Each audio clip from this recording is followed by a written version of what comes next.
the NFL, Major League Baseball. With Grant Hill.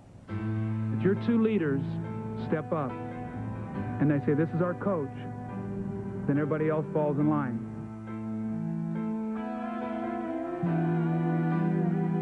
I mean, I understand as a leader of the team that, you know, always going to be liked. And I wasn't always comfortable with that, but I'm comfortable with that now. And, you know, as long as you're respected, that's fine. And I'm not always liked. And sometimes you got to say things that, you know, that people don't want to hear. But you got to be honest with yourself and with your teammates. The Detroit Pistons have defeated the Chicago Bulls to end the 19-game win streak by Chicago against Detroit. And you can see the tears flowing. The team takes on his personality. And you know, you know, I'm not really an emotional guy, but you know, as a team, though, we play emotional basketball. When we're playing good basketball, when we're winning, when we're playing like we did in Game 3, and like we're going to play in Game 5, then we're an emotional team. We're a team that hustles, that scraps, that fights for everything that we have, and we've really taken on his personality.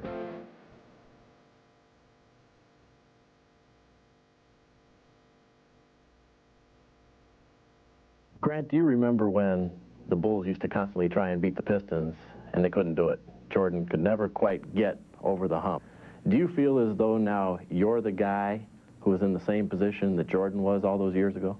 You know, I hate the comparisons with Jordan, but I mean, I feel that we're just not there yet. You know, I mean, ideally, you'd like to say that you are there, but realistically, we're not. Grant Hill, I think you see the passing of the torch to the next generation, the next Dr. J's, Michael Jordans.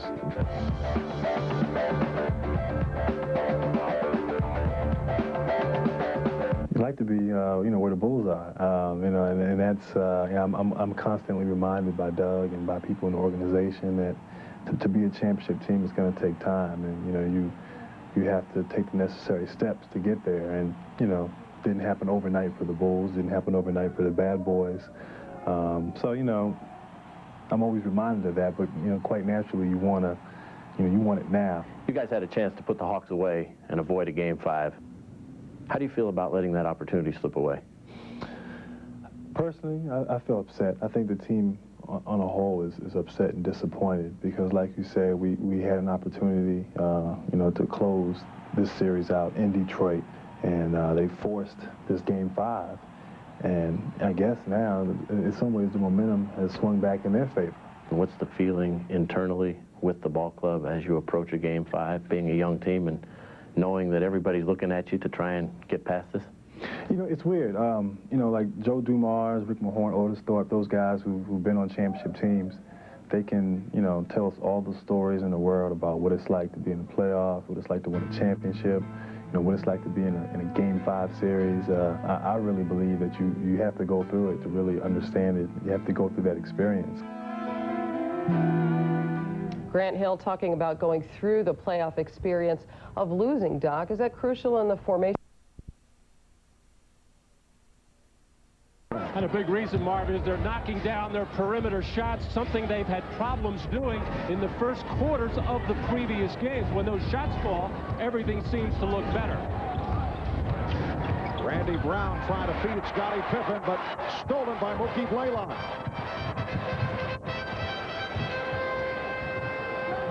Blaylock trying to use the screen from Mutombo. And Bennett Salvatore calling the foul, offensive foul on Mutombo. Bennett Salvatore working today's game with Hugh Hollins, Joe DeRosa. A look of disbelief on the face of Dikembe Mutombo, trying to set and reset, keeps moving around, trying to get a piece of Randy Brown, and it appeared there that Dikembe Mutombo had finally set himself, but what many times will happen, that guard who with the ball will make his move too quickly, but it appeared that Mutombo was standing still. Mutombo unhappy after picking up his second foul. Mutombo unhappy after yesterday's game. Strong statement afterwards. He said his teammates quit. Lenny Wilkins said that Dikembe may have been a bit over dramatic as Caffey continues his good play, and the Bulls lead at 28-17. To this point, Dennis Rodman has not played only 7 minutes yesterday. And it was tough for him to remain on the floor. Picked up that technical foul. Once again, Caffey in the starting lineup. Here's Pippen leading the break. Keller with a beautiful ball. Sets it up for Kukoc, and he's pushed.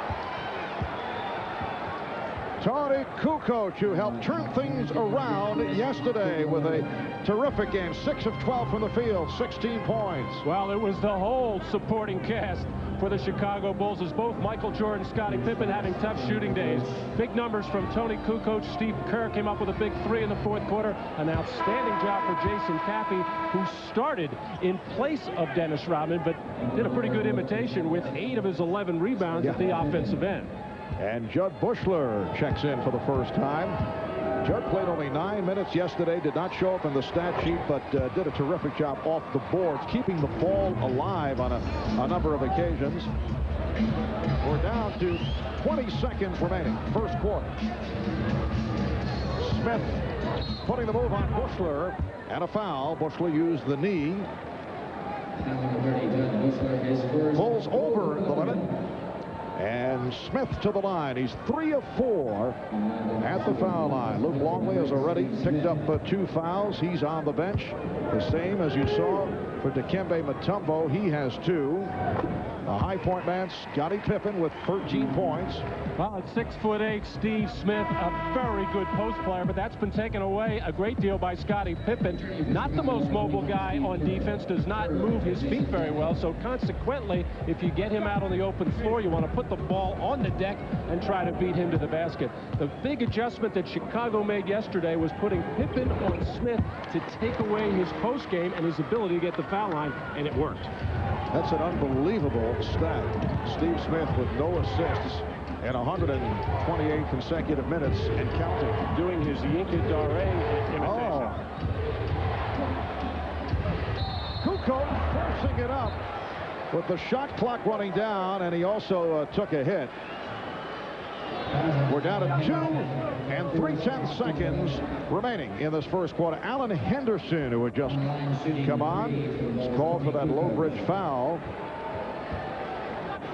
And Kukoc, firing from 3-point territory, will have 3 free throws. Well, you mentioned Steve Smith with no assists. Actually, during the regular season, Atlanta 28th in the 2019 league in assists. Detroit is dead last at 29, but the nature of their game is the guards do most of the shooting.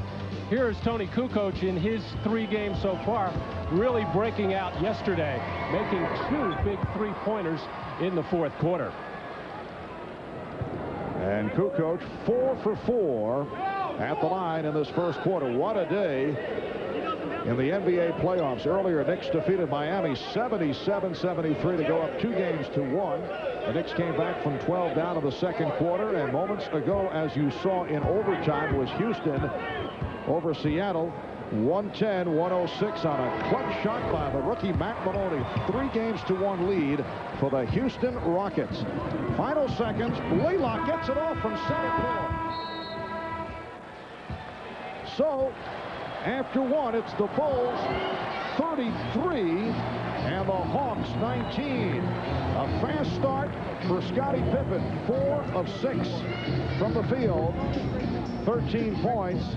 There was much concern coming into yesterday's game 3 as to whether the Bulls were indeed back.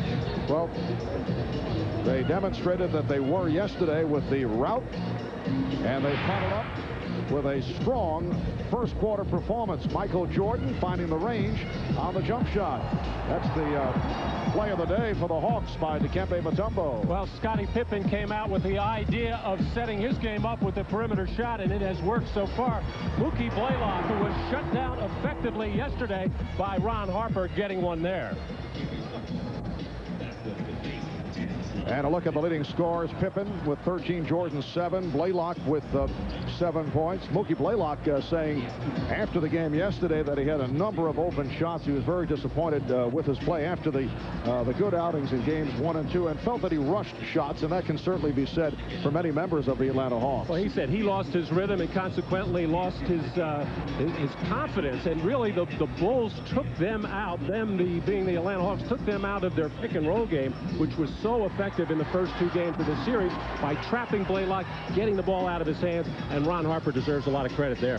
And Matt, as you are well aware, as always, we're joined on the sidelines by the Dean. Always an emotional moment to send it to Ahmad Rashad. All right, thanks, Bob. I talked to Michael Jordan. He said the key yesterday to the win was everybody stepped up. I asked him to assess his play in the first 3 games of this series, and he said he's very proud about his defense and his rebounding, getting 11, 16, and then 9 yesterday. I said, what about your scoring? He said, well, I'm not too concerned about my scoring because over the years I've found that in order to win a championship, defense is what's important. Mark?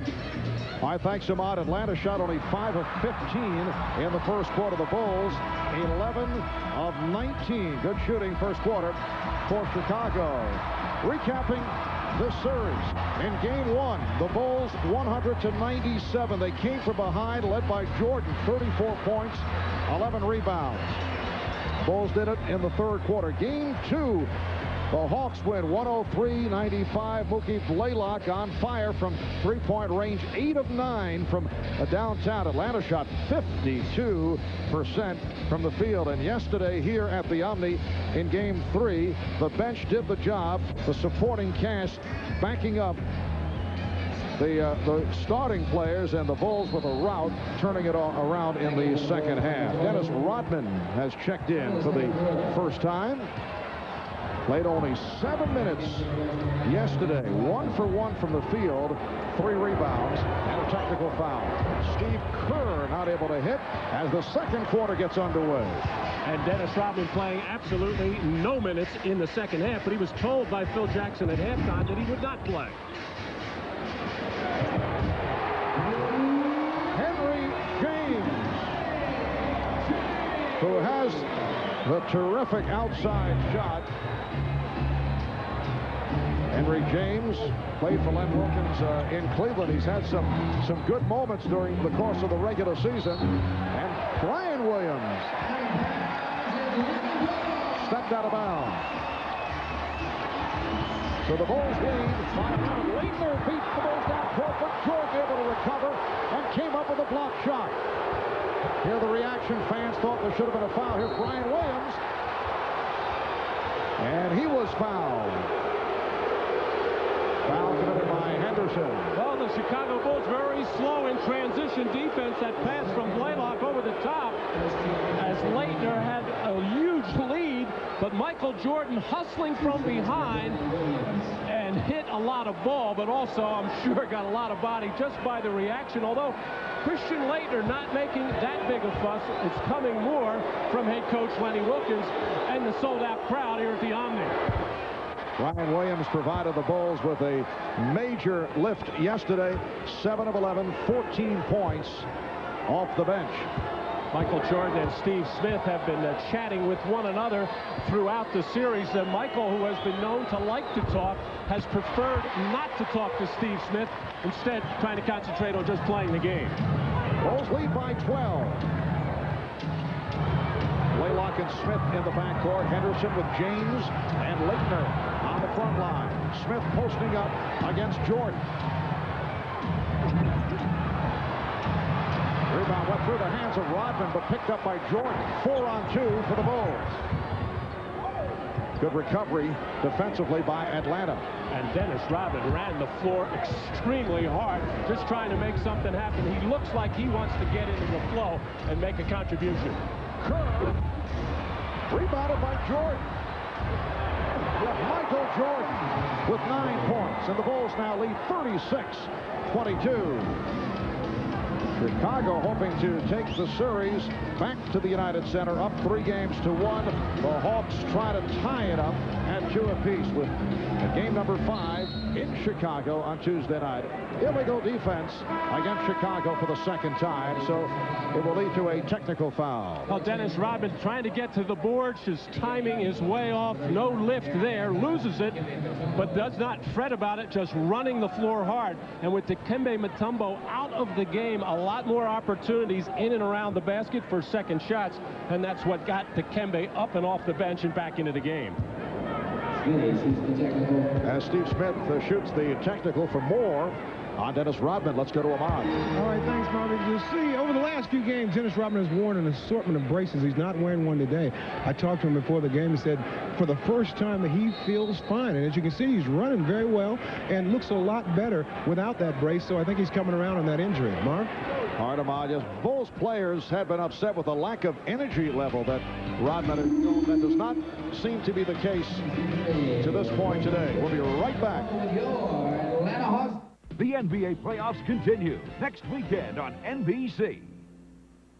Well, not much of a crowd here today, but it should be a good game. All right, Stewart's batting 3 here. Oh, my Budweiser. I'm going to go find those guys. All right, Wedman toes the rubber. Delivers. Whoa, a long drive to left field. That ball's going to carry. It's going out of here. There's one lucky fan out there, but he's got something in his hands. What's he going to do? He's got to make his move. It's nothing but good. Oh, that ball bounced about 20 feet off his head. Please, just let go of the beer. Let go of the beer, son. Who is that? I made a new friend. Father's Day is the funniest movie of the year. I'm not conducting a poll. It's got hearty laughter with plenty of heart. We have the same toast. You're easily entertained. Robin Williams and Billy Crystal are comedy's dream team. Everybody knows Lou Gehrig, the baseball player. That he died of Lou Gehrig's disease. Wow. What are the odds on that? Father's Day. Will you look back there and see if there's a dead body in the road? An Ivan Reitman film, rated PG-13. Now playing. Now, Jack, I'm still not making any promises. Oh, watch out for this. But if you pass your driver's test, the car's yours. Dad, you've been saying that since I was a baby. Let's try to parallel park now. Cool.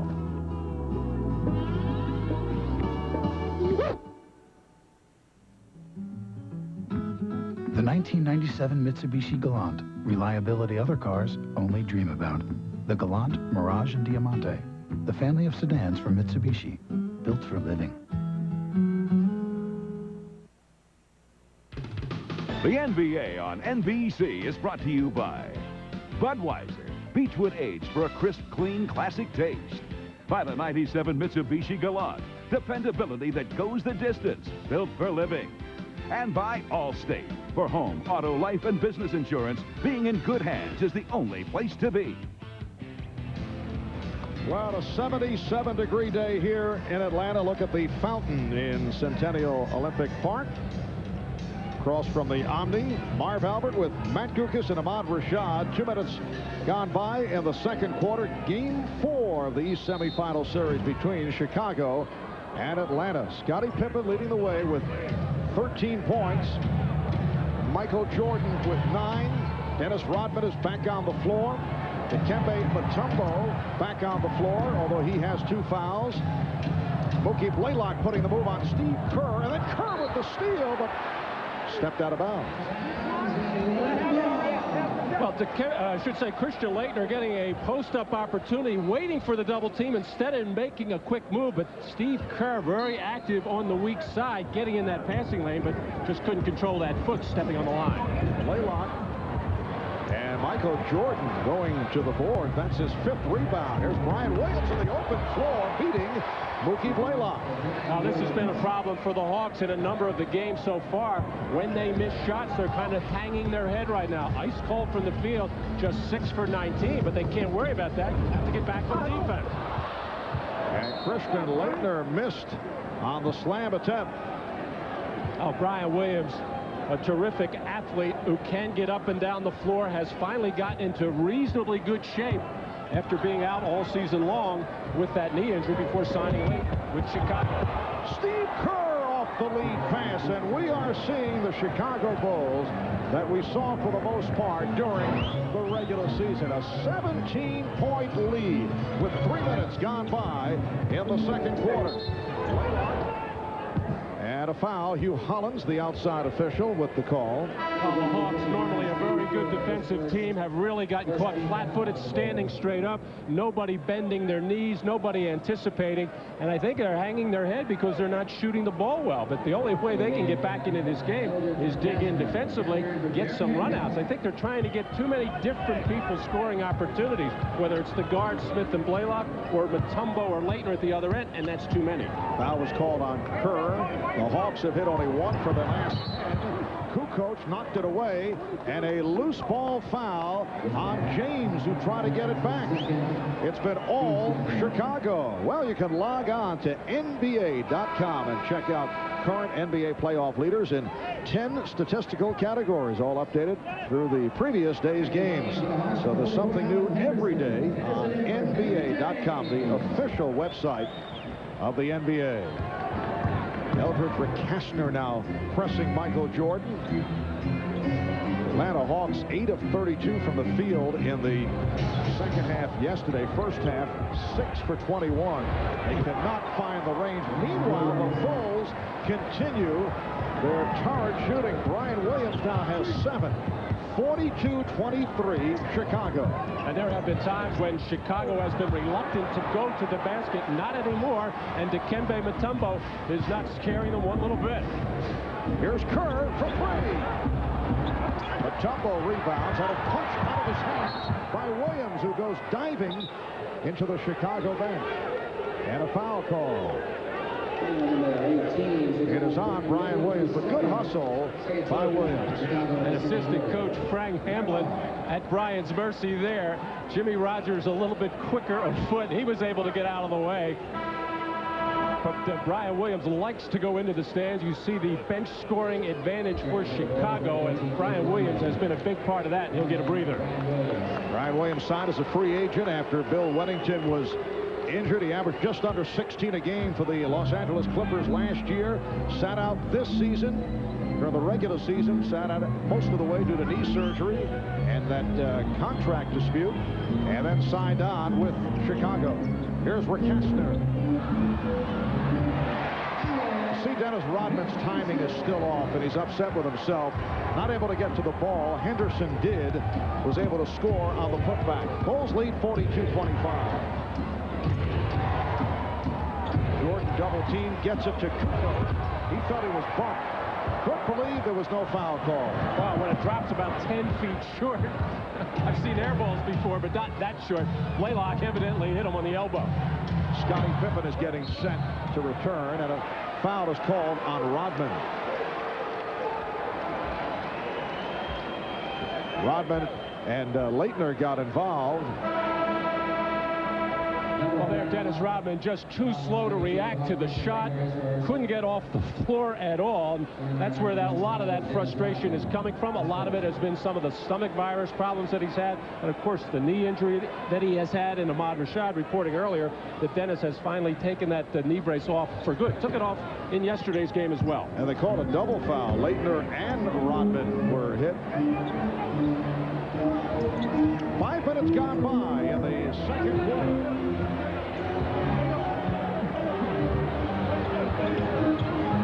Blaylock. Leitner with the rebound. It's only a second field goal. Bulls now lead 42-27. Scottie Pippen is back. Longley is back, playing with 2 fouls. Jordan putting moves on Recastner.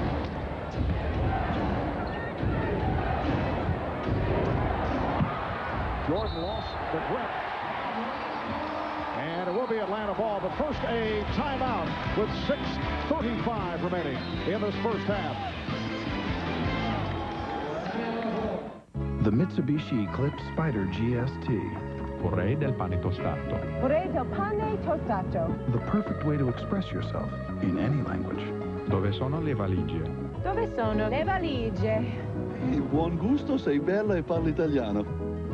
Buon toast, vorrei una fetta de valigie. Ciao. The 1997 Eclipse Spider and Coupe Mirage and 3000 GT, the family of sports cars from Mitsubishi, built for living.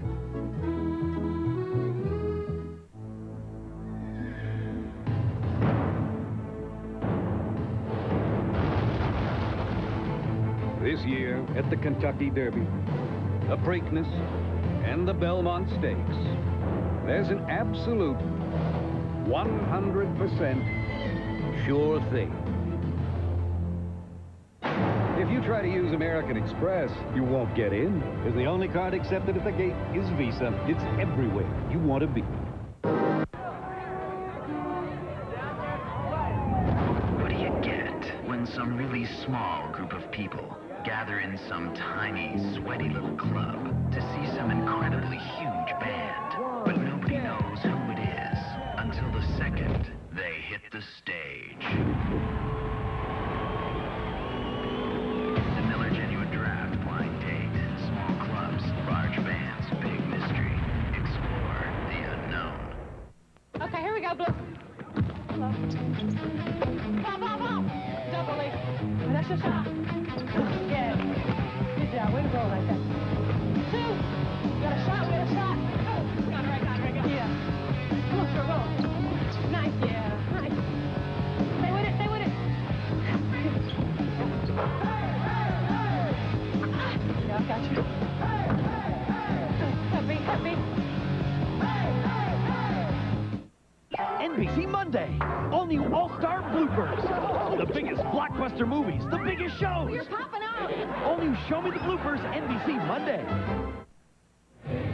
Ahmad Rashad back in Atlanta, and I am joined now by one of my main men, Nick Anderson. And Nick, you've played against both these teams, and you've also told me how easy a job this is to do this television stuff. So I'm going to give you a chance to maybe analyze this game a little bit.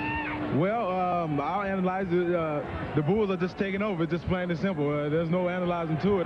They come out with the strong defense, shooting the ball well, playing aggressive, something they hadn't been doing, and even in the Washington series. And now this series, they're taking over. Yesterday they had a point to prove. They came out and made their point, and today they're making a statement, and they're making it early. How does Atlanta get back into the game? Well, they need to pressure the Bulls. Yeah, make them take some quick shots or something. But when number 23's got it going, it's hard to press him. That was pretty good. You're making Matt a little bit nervous. Back to you, Mark. All right, thanks, Ahmad. Nick Anderson of the Orlando Magic, who played for Matt Guokas in Orlando, native of Chicago. You saw the collision between Laettner and Rodman, and the foul was called on Laettner. Here's another look at it. Well, the Hawks taking every opportunity to go at Dennis Rodman every chance they get.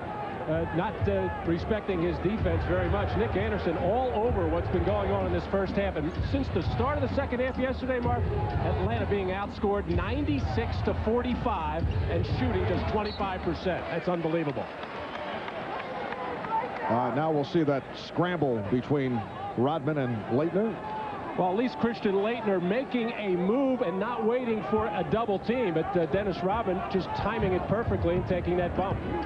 So 2 fouls apiece on Laettner and Rodman, and Pippen with another 3. That's his 4th three-pointer. 16 for Scottie Pippen. The Bulls 45, the Hawks 27. And again, involvement down low. Jordan, Smith, Rodman, Laettner, all there. It's on Rodman, so that's a quick 3rd personal on Rodman.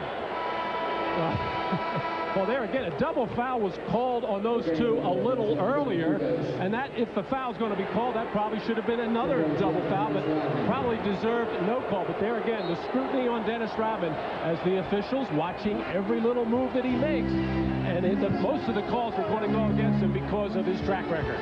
So the stat line, 6 minutes for Rodman, 3 fouls, 1 rebound. Laettner tried to save it, and he did. Apparently got a piece of Kukoc, and it deflected off him and out of bounds. Tony Kukoc does not agree, arguing with referee Hugh Hollins, but Hugh Hollins felt it went off his thigh. Alan Henderson is an energy guy off the bench, and he does not mess around with the ball at all. His idea, once he gets it, he's going to shoot it just about every time he touches it, and he's going to take it right towards that rim. Alan Henderson, a first-round draft pick out of Indiana last year. Had some health problems this season. And the foul on Jordan. That is his first. Well, Dennis Rodman, after only 6 minutes, played 7 minutes yesterday, unable to hide the frustration. Yesterday, during the whole second half, he became an uncharacteristic cheerleader, was up off the bench on every big Bulls play and running out to greet his teammates as they would come to the bench on timeout. So he got into the swing of that, but there's no question he's a much more comfortable person when he's out on the floor playing his game. But right now, he's not anywhere near his game. You can see the timing is still off. Although with Rodman on the floor, the Bulls did extend the 14-point lead to 18, so they did not get hurt. Bulls now lead 45-29. Coming up on 5 minutes remaining in this first half.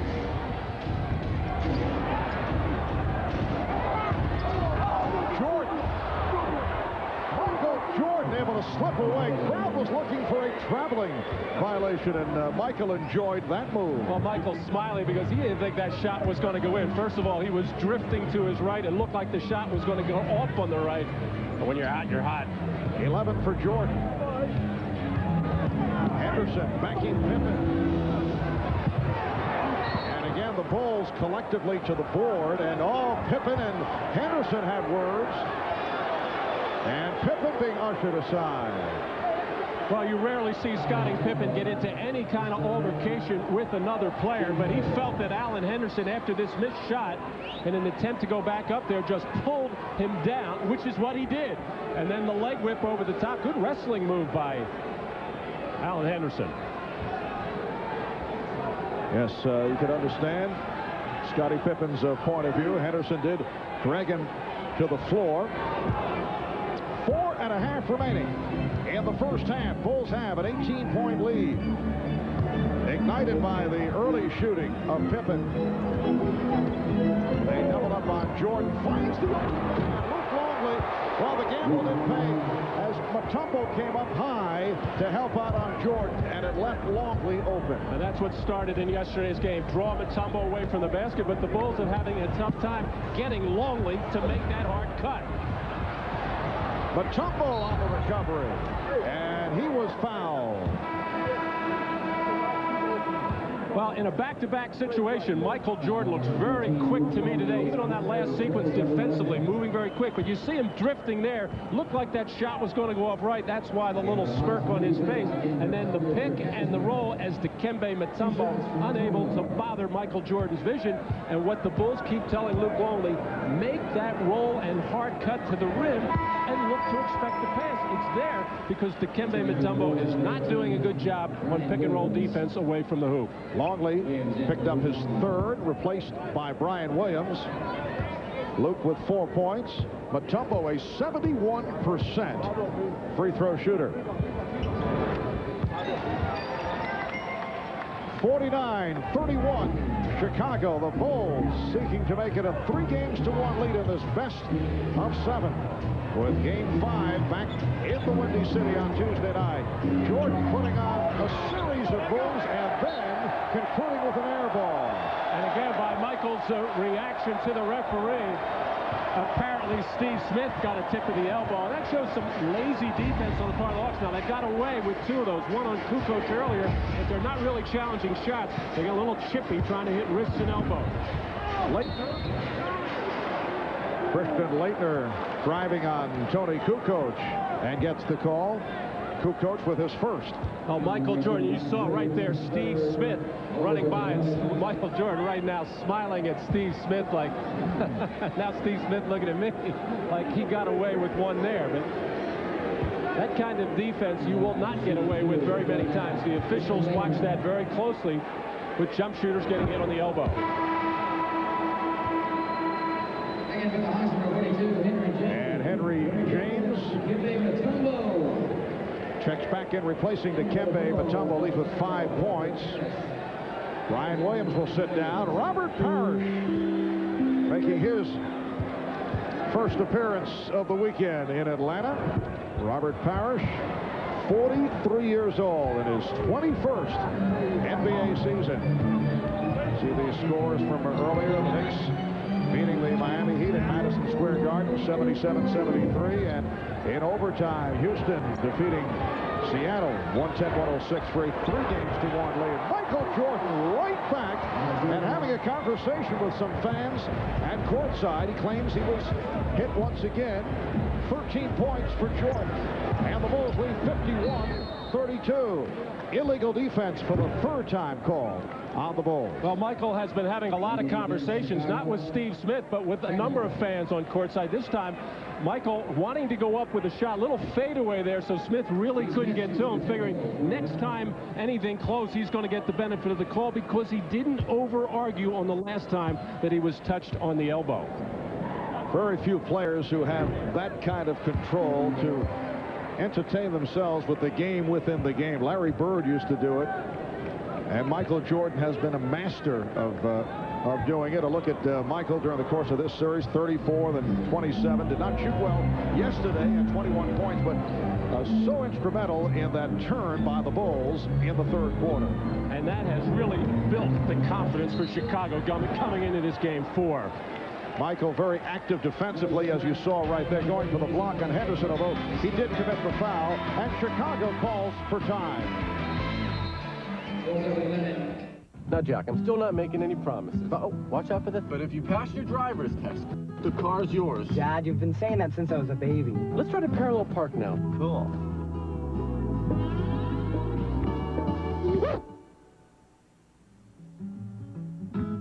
The 1997 Mitsubishi Galant. Reliability other cars only dream about. The Galant, Mirage, and Diamante. The family of sedans from Mitsubishi. Built for living. Well, there's the first goal, Bob. Just like in Detroit where they throw an octopus on the ice, up here in Canada, they throw Canadians. Gonna be a while? Grab a Snickers. Hadn't seen this much excitement in 15 years. Behr Premium Plus is made with 100% acrylic, so it's guaranteed for 15 years. Like putting a plastic shell on your house. Behr Premium Plus, the premium paint with a Home Depot price.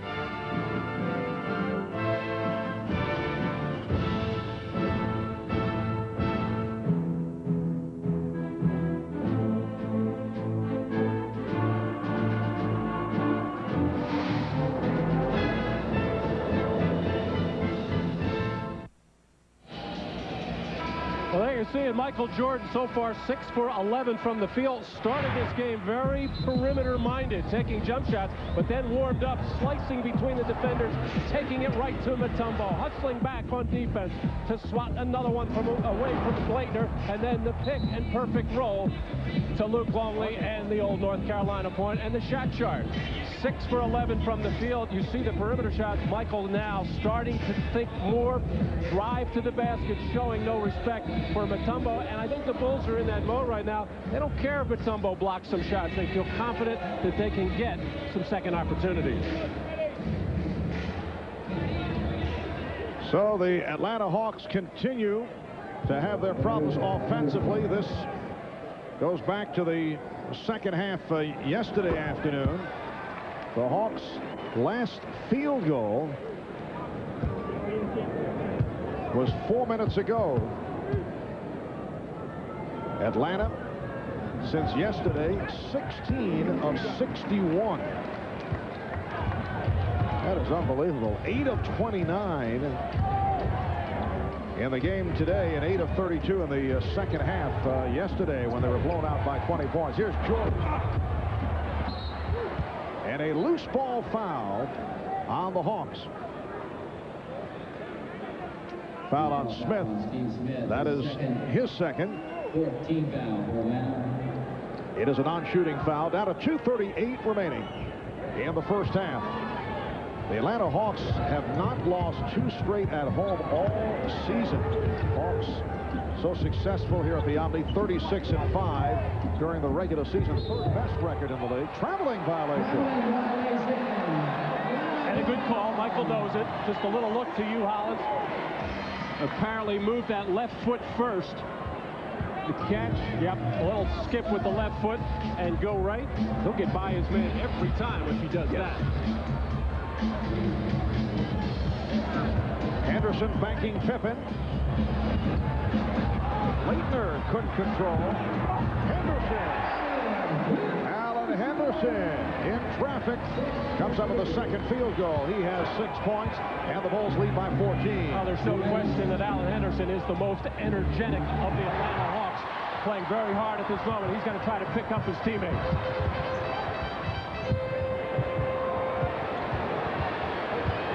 Smith thought he had the shot, but Kukoc came outside. Leitner.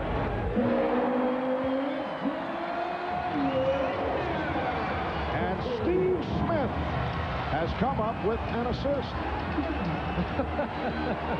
So that ends the drought. We'll get the official time. I don't think he wanted to pass it. He was looking for his own shot, but Alan Henderson actually came across the lane, got in his way, set an inadvertent pick, and that forced Steve Smith to give up the ball. First assist in the last 136 minutes. So his first assist of this series.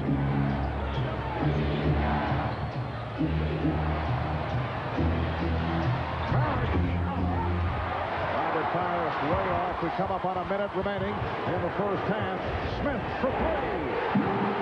Well, Steve Smith buoyed by the assist. Able to knock down the three. And the Hawks in the midst of a run. Bulls now lead by 9. But the Bulls right back. Scottie Pippen with 18 points. Chicago is led by as many as 20, and they now lead 53-42. Down to 35 seconds in the half. Pippen with the steal. A soft pass thrown by Blaylock. Kerr. Steve Kerr. With his second bucket, he has 4. And the Bulls now lead by 13. We're down to 20 seconds remaining in the half. Well, after that little flurry, 3 field goals in a row by the Atlanta Hawks, the drive by Pippen because of the absence of Mutombo. Nobody there to change the shot. And then a good move by Steve Kerr after he was taken off the three-point opportunity to step in for the 2. Final seconds. First half. Smith. Rebounded by Smith, but time ran out.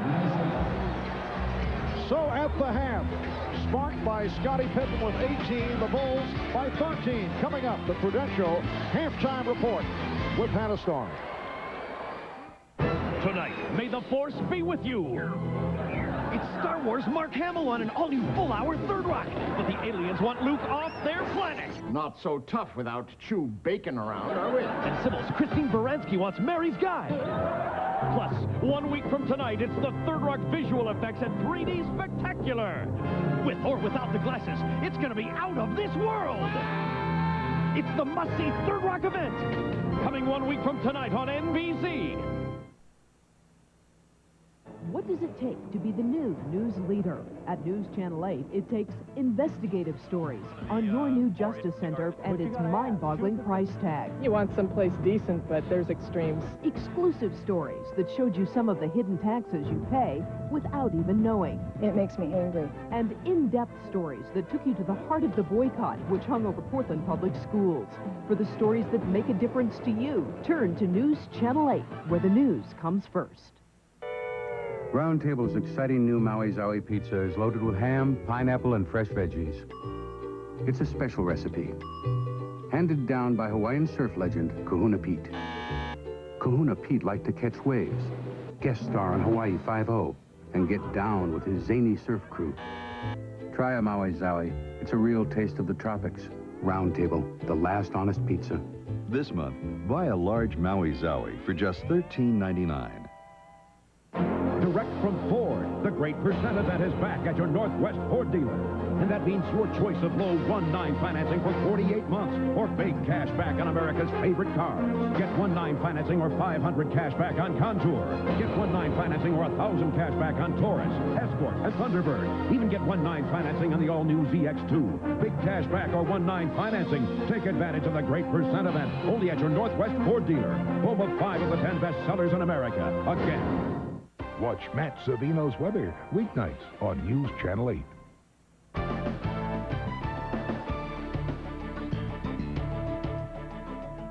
Hello, everyone. I'm Kevin Roy. Hope you're enjoying today's game. I'm Nancy Francis. Thank you for joining us, and happy Mother's Day. Here's a quick look at what is making news at this hour.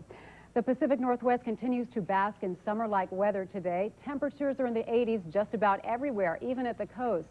Our sky cam from Newport shows a lot of people taking advantage of the clear skies. They were out sailing, fishing, or just soaking up the sun. The high so far today in Portland is 88 degrees. That is 22 degrees above normal. The record high for May 11th was 91 degrees. That was back in 1971. But the hottest part of the day is usually around 5 o'clock, so we could still see record heat. Warmer weather means many people are flocking to the water, but safety officials are cautioning swimmers to stay out of rivers fed by snowmelt. Late yesterday afternoon, a 24-year-old man drowned while trying to swim across the Sandy River in Troutdale. Witnesses saw the man go under and called rescue crews. They arrived on the scene 10 minutes later, but it was too late. An hour later, the Portland Fire Department's dive team recovered the body. Officials say the water temperature was only 44 degrees. So river experts say swimmers don't always drown just from taking in water. If the water is cold enough, it can severely restrict your ability to move your muscles. So their advice is stay out of the water when it's this cold. Officials from the National Transportation Safety Board are on the scene of yesterday's plane crash near Tigard. A man from Tigard and a 16-year-old boy from Beaverton were killed when their Piper Arrow clipped some trees and plunged into a meadow. Upon impact, it burst into flames. Rescue officials had to reach the remote area by helicopter. They quickly put out the fire but found no survivors on board. Several witnesses reported hearing the plane's engine sputtering shortly before it crashed. At a news conference today, NTSB officials said it's too early to determine the cause of that crash. There are 422 fewer guns on the streets today. That's how many weapons people turned in at a gun collection sites throughout Oregon yesterday. A group called Oregon Ceasefire organized the effort. People who turned in guns received a $50 gift certificate good at several local businesses.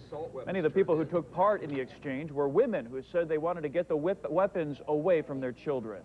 Mother Nature delivered a perfect day for your Mother's Day celebrations. Here's what it looks like right now in Vancouver, a live shot from our Northwest Skycam in Vancouver. And how long will these incredible conditions be sticking around? Jack Capel has the answer coming up next. There's magic in the sky at Hillsborough Airport. Don't miss the famous Navy Blue Angels this year at the U.S. West Rose Festival Air Show, presented by Intel. Magic in the sky and on the ground. Witness the U.S. West challenge between the world's smallest jet and a fire-breathing dragster. Be a pilot by visiting the state-of-the-art Intel Multimedia Showcase. Tickets at all Ticketmaster locations and the Hillsborough Chamber of Commerce. Experience the magic of flight at the U.S. West Rose Festival Air Show, presented by Intel and sponsored by News Channel 8.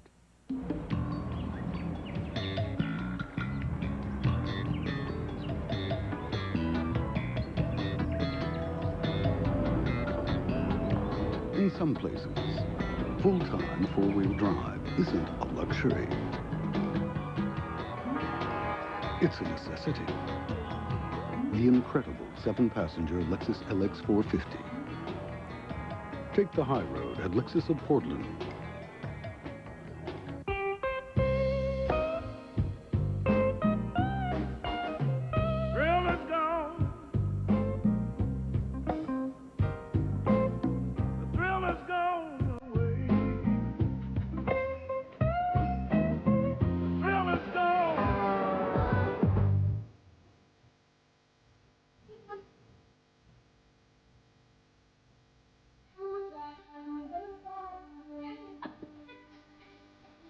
I'm Mr. Big. I like big cars. I like big dogs. And I like big, big deals.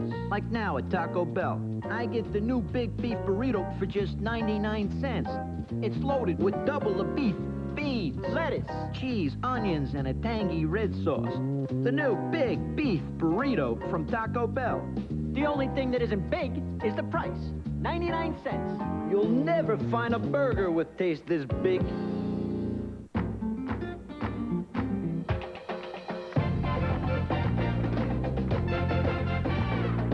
A change of seasons, a change of oil. Q-Lube.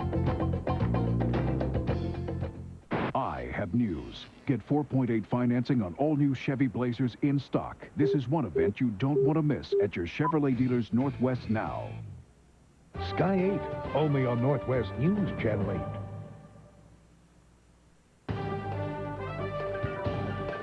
Beautiful place to be and a lot cooler than down here in the valley. A live shot from our Northwest Skycam at Timberline Lodge, where it's very clear here today.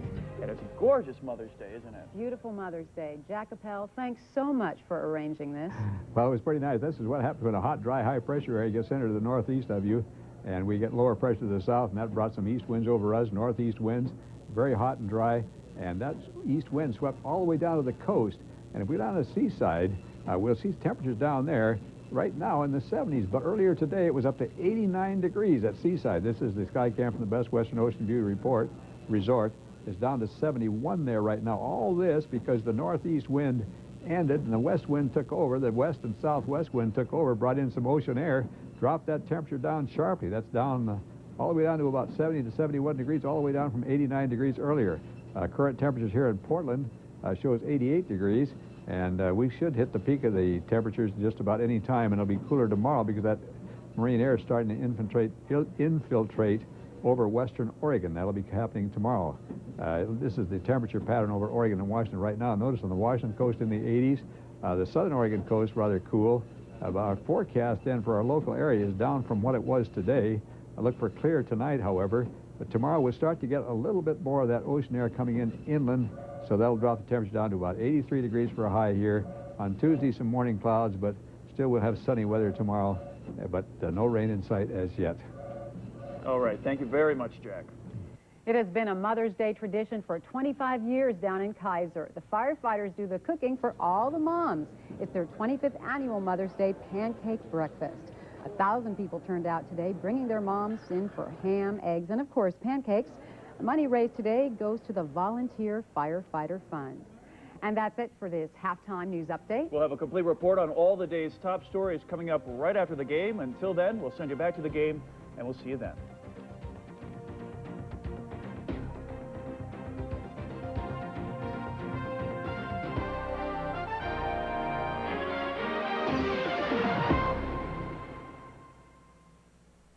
Monday at 5 and 11 on News Channel 8. The embers of war still smolder along the Croatian-Bosnian border, and Oregon National Guard members are stationed there to make sure those embers don't reignite. The News Channel takes you to the front lines to see what it's like for our soldiers and the families living day to day in this ravaged land. Monday at 5 and 11, and only on News Channel 8.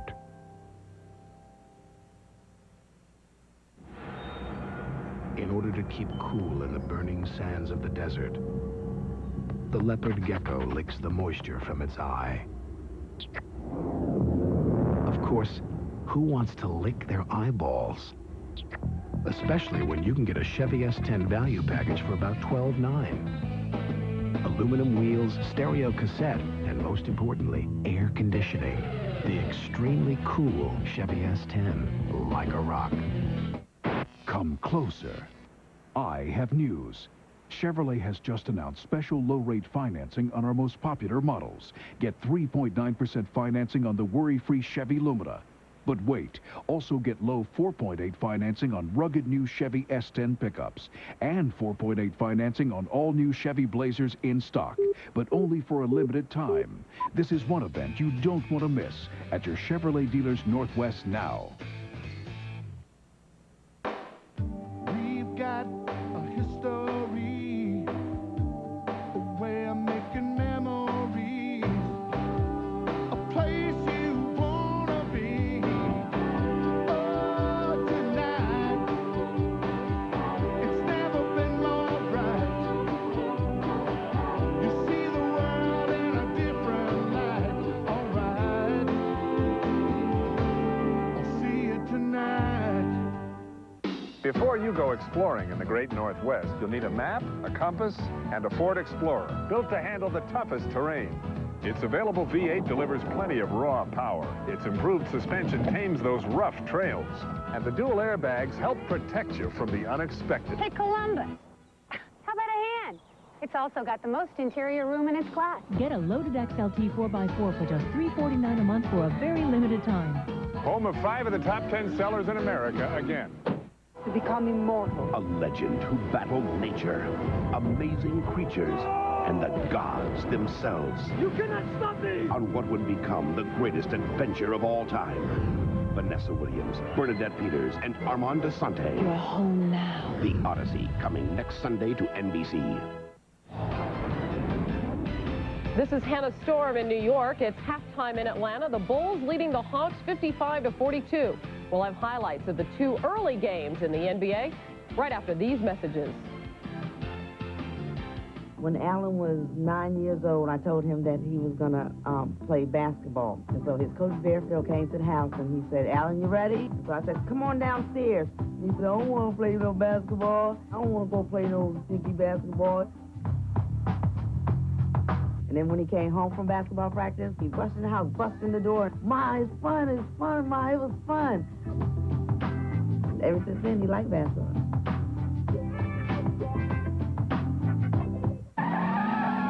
Nobody's tougher on cars than a police force. As a result, nobody's tougher on motor oil either. The extreme stress and searing heat generated by their hard driving can break down an oil in no time. That's why the Kansas City police use Castrol GTX, the only leading 10W30 that provides maximum protection against both viscosity and thermal breakdown. Because some people have more important things to worry about than motor oil. Castrol GTX. Drive hard. One day, a young designer decided he could change the very shape of the world. How could he be so brash, so bold, so utterly successful? He simply discovered a doorway to the world that in the blink of an eye let him travel farther, set his sights higher, and look in directions he never could before. He wasn't always so daring, but with FedEx, it's the way the world works. The Mitsubishi Eclipse Spider GST. Vorrei del pane tostato. Vorrei del pane tostato. The perfect way to express yourself in any language. Dove sono le valigie? Dove sono le valigie? Buon gusto, sei bella e parli italiano. Buon toast, vorrei una fetta de valigie. Ciao. The 1997 Eclipse Spider and Coupe Mirage and 3000 GT, the family of sports cars from Mitsubishi, built for living. The future's toughest cop is going back to right the wrongs of the past. Are we still together in 10 years? You can bet on it. And save his family. Jean-Claude Van Damme. Have a nice day. Time Cop, tonight on the NBC Sunday Night Movie. I should have said freeze. This is the Prudential Halftime Report, brought to you by Prudential, bringing strength and stability to America's families through insurance, healthcare, real estate, and financial services. It's halftime in Atlanta with the Bulls leading the Hawks 55-42. Scottie Pippen with 18 points, Michael Jordan with 13. Steve Smith leads Atlanta with 12. Hi, everybody. Hannah Storm here. Let's get you right to the NBA scoreboard. In the first game of the day, the New York Knicks beat the Miami Heat 77-73 to take a 2-1 lead. And they did it behind Patrick Ewing, who had 25 points.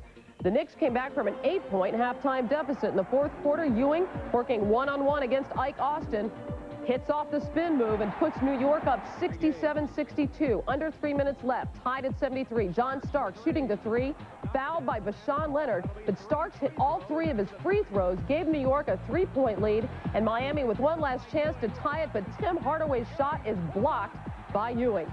The Knicks hold on to win it 77-73 and take a 2-1 lead in the best-of-7 series.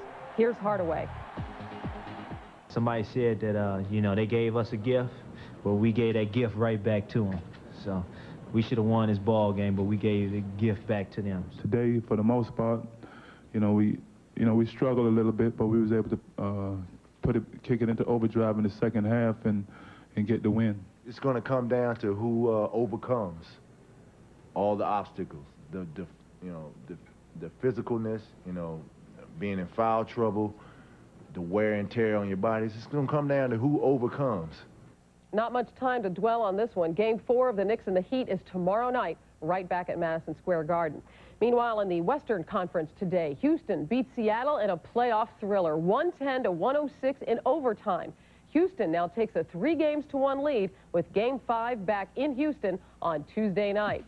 The Sonic moms were in town for Mother's Day, and they saw a terrific game. Final seconds of regulation. Rockets up by 3. Gary Payton back to Hersey Hawkins.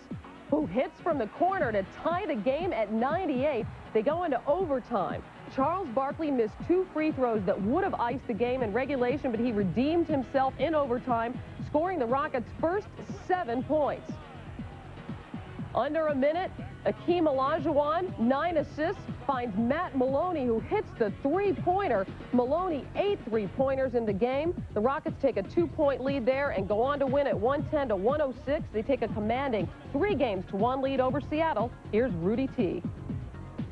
Maloney makes, maybe the biggest shot of his life so far, and the kid has just been fantastic to be a rookie in a series like this, and he's held up real well. He keep getting open looks like he should knock him down. I mean, we should adjust to that, but he's getting wide open looks and he's knocking them down. I've been shooting the ball well, and I've been playing with a lot of confidence, and the looks are there, and that's something that they're going to have to decide to do for the next game, either to double down and allow us to keep getting these looks, or they're going to have to go one-on-one with 3 of the top 50 players of all time. Matt Maloney has become one of the great stories of the playoffs, an undrafted rookie from the University of Pennsylvania. He then played in the CBA before making the Rockets roster.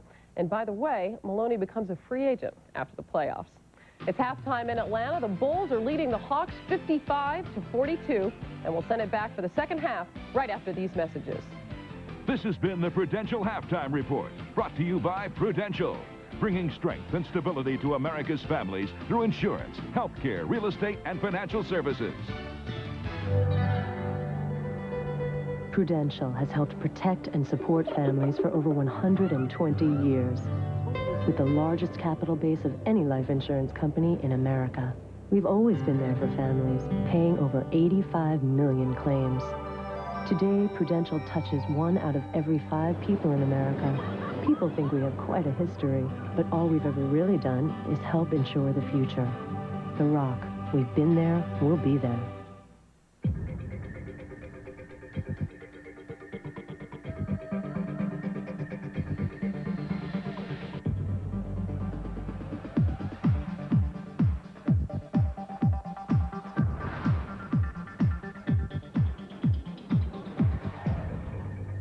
This is actually a family car, but that could be your little secret.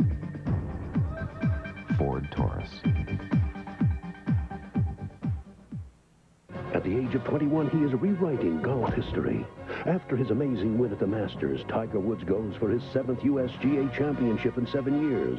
Tiger's incredible march continues as he vies for back-to-back Grand Slam victories in his first appearance as a pro at the U.S. Open this June on NBC. Back at the Omni in Atlanta, the Chicago Bulls by 13 over the Atlanta Hawks. The Bulls have led by as many as 20. Marv Albert, Matt Guokas, and Ahmad Rashad. The Hawks probably very fortunate they are this close as we head to the third quarter. Look at the middle light halftime statistics. The Bulls from 2-point range, 17 of 28. Overall, 58% shooting. 4 from downtown, all by Scottie Pippen, who leads the way with 18 points. And Scottie Pippen, 6 for 8, came out of the block red hot from beyond the arc, getting the 3 going and then starting to take the ball to the basket. And the Atlanta Hawks getting much of their scoring at the foul line. 16 of 20 overall. They shot just 31%. 4 of 11 from downtown. And Mookie Blaylock continues to struggle. Well, just 3 out of 9 for Mookie, and the tight defense on him, especially in pick-and-roll situations. The Hawks ran 13 of them only scored 4. And off the boards, Atlanta has out-rebounded Chicago, 19-14 overall, led by Leitner with 7. Let's check in with Ahmad Rashad. All right, thanks, Mark. Phil Jackson told his team at halftime, not a lot, but told them they got to stay with their offense. And also told them they had too many second shots they were giving up to Atlanta. Lenny Wilkins, more concerned, told his team they came out very lackadaisical. They aren't getting back on defense, too many uncontested layups, but they've been in a situation like this before. They got to come out strong in the third quarter. Mark? All right, Ahmad. The Bulls with a 20-point blowout of the Hawks here in Atlanta yesterday afternoon to take a 2-1 lead and seeking to return to Chicago for Game 5 on Tuesday, up 3-1, while the Atlanta Hawks are looking to turn things around in the second half to even up the series at 2. Well, this is the first time to start the second half in this series that the Bulls have been ahead, and it's Chicago has had to dig down defensively. We'll see if the Atlanta Hawks are able to muster up the defense. They've been a good defensive team all along because of Mookie Blaylock's pressure on the perimeter and Dikembe Mutombo inside. Well, they had to reset the clock, so a do-over. Yes. Pippen once again comes out of the backcourt. Pippen, Harper, Jordan, Caffey, and Longley on the floor for the Bulls. It's the lineup that Phil Jackson started. Dennis Rodman again used sparingly in the first half. Pippen thought he was fouled by Corbin. Steve Smith just 1 of 6 from the field.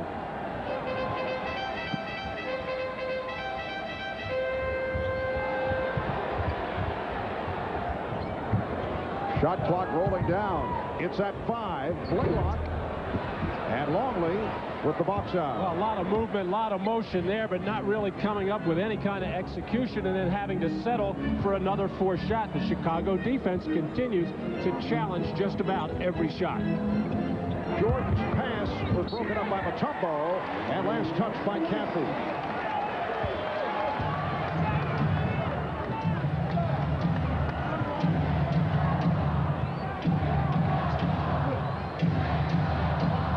Coming off the screen. Corbin keeps it alive. So the Chicago lead is now 11. That's 6 offensive rebounds for Christian Laettner, and I saw the look of disgust on Phil Jackson's faces. Both Caffey and Longley standing flat-footed, not getting up after those rebounds. Caffey setting the pick. Now Pippen played on the switch by Mutombo. Shoots over him. Good job by Caffey. And able to save it. Mutombo staying on Pippen. Caffey's pass broken up. And the save by Corbin. Well, the Hawks defense is there. They are digging in. The big fella right now is trying to convert at the offensive end.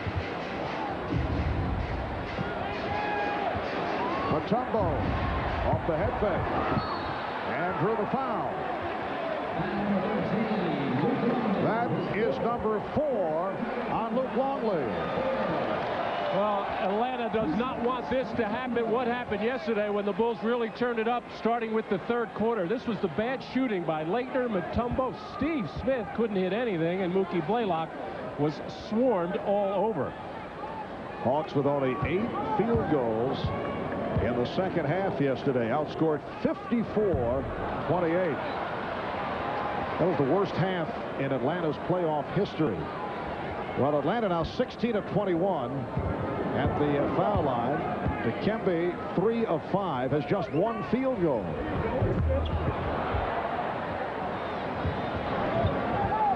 Bulls by 11. Caffey looks to add to that. Jason Caffey beat the Hawks down court, and Lenny Wilkens very upset about that transition defense. Oh, and the reason was Dikembe Mutombo just backpedaling, drifting backwards. His man is Jason Caffey, obviously disconcerted, thinking about something else, and the Bulls took advantage of it. Mutombo just skipping backwards, not seeing the ball, not seeing his man. Here's Dikembe Mutombo way too late, as Jason Caffey way ahead as the Bulls alert on that particular play. But the Hawks defense has been very stingy to start this third quarter, with the exception of that play. Now, that was the one thing that Dikembe Mutombo was upset with his team yesterday, other than he felt they thought they quit. They felt that they were a lot of times arguing with the officials when they didn't get a call they wanted and didn't hustle back on defense. He was the culprit there. 9.5 remaining in the third quarter. Good pass from Laettner.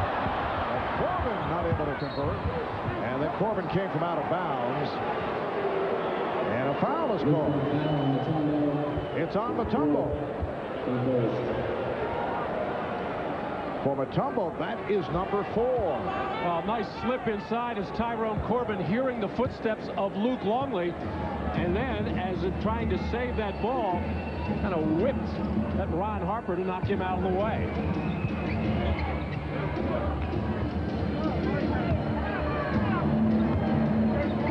Shot clock down to 6. Longley getting down deep. And Mutombo stepped away, did not go for the block, now playing with a 4 foul. And Luke much more aggressive on that trip as he has been today, making his rolls to the basket, making his cuts into the lane, looking for the ball, looking to try to score. Bulls now have a 15-point lead. Leitner. Blaylock get to that loose ball. Here's Smith. No ball movement by the Hawks. Just popping from the perimeter. They seem to have lost all their confidence at the offensive end. None of the shots look good leaving their hand. They just can't seem to get into play. And it was the pick and roll play that was so good to them in games 1 and 2 of this series. Jordan feeling for Smith. Turning up short. Then a loose ball foul.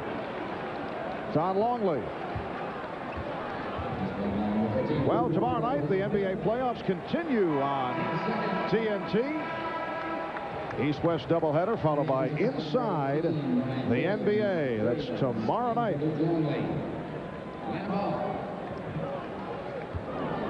Luke Longley committing his 5th foul in 15 minutes of play and replaced by Brian Williams, who has emerged as an important man in this series.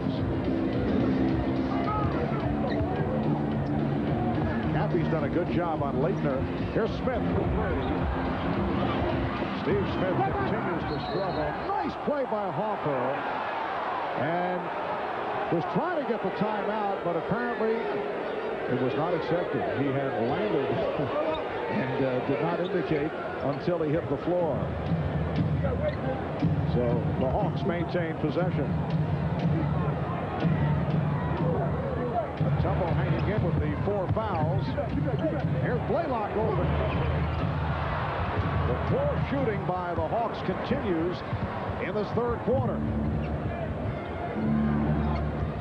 Leitner having to hold it away.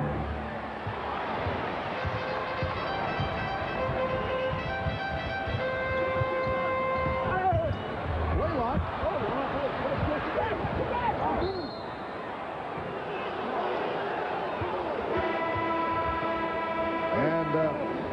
Ball was knocked out of bounds by Atlanta.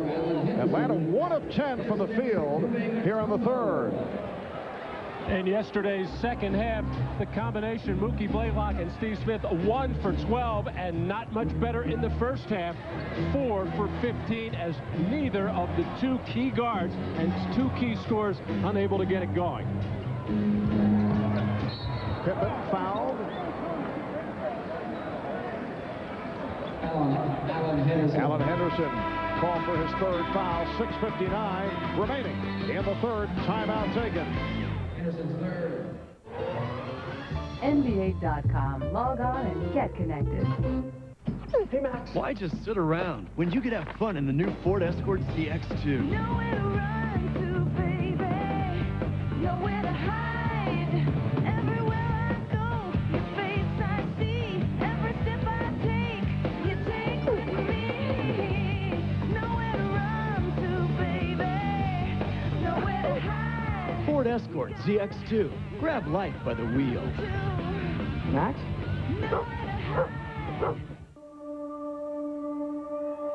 Challenge me. Doubt me. Disrespect me. Tell me I'm older. Tell me I'm slower.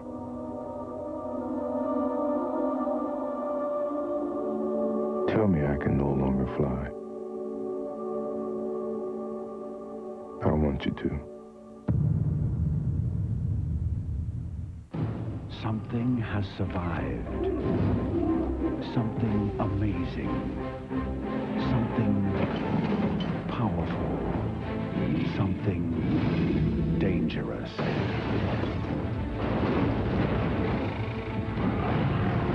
A Steven Spielberg film.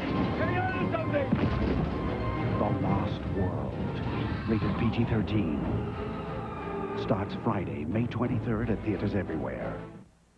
The NBA on NBC is brought to you by Nike, who encourages you to participate in the lives of America's youth. By the new 1998 Ford Escort ZX2.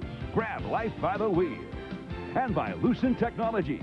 We make the things that make communications work.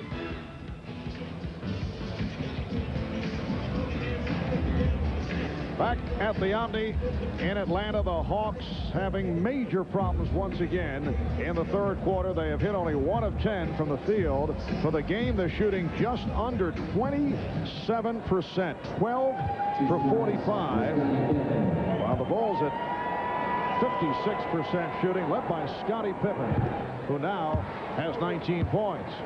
And it's the Hawks have actually become stagnant, whether it's going inside to Leitner or Mutombo, or trying Smith in a certain post-up position, or Mookie Blaylock on the pick and rolls, and they're not really getting enough movement. When they get some penetration to the basket, they get at least a good-looking shot and then a good second shot opportunity, but not enough penetration to the basket. Chicago has led by as many as 20 points. They're up now by the 16. Blaylock played well by Hoffer once again. Did the job yesterday in game 3. Here's Smith. Would have been a 24-second violation. Steve Smith is now 1 for 10 from the field. And Pippen misfired on that pass. Miscommunication that time with Caffey and Pippen. But a terrific sequence of defense on the last possession for Atlanta by Pippen. Helped out on Mookie Blaylock, got back and forced a tough shot from the post-up play at Steve Smith. And Leitner lost it. It has been just awful play here by Atlanta in the third quarter. Halfway through, and the Bulls leading 60-44. Jordan with some, yes. Michael Jordan with 15. And the Bulls have an 18-point advantage. And Lenny just stood up in front of the Hawk bench and they called for some motion. They're just still running another set play here, but they got to get some movement and spread the defense of Chicago out. We saw the ball movement. Corbin not able to hit, though. Leitner fires one up. Corbin looking for position, blocked by Hoffer. And it will be Chicago ball. The Hawks are now 1 for 14 from the field in this third quarter. Remember the word vulnerable that was used earlier this week regarding the Chicago Bulls? How about horrible as far as offense for Atlanta? Look at that. 5 for 23 inside. So plenty of second shot opportunities for Atlanta, but they're just flinging the ball up. And so many opportunities because there's so many missed shots. And no box out. Jason Caffey extends to a 20-point lead. The Hawks not only 1 for 14 in this third quarter, they've missed their last 10 shots. Leitner for 3. Smith off the fake. Blaylock for 3. And finally, Atlanta converts. They missed 11 in a row. The Bulls lead 64-47. 4.5 left in this third quarter.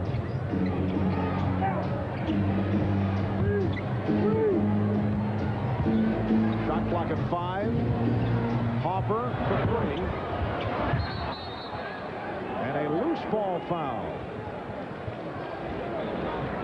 It is called on the Bulls. It's on Brian Williams. A look at the lineup tonight. Third Rock and Kine Cup. And is following Atlanta and Chicago. And here's Brian Williams on the open floor.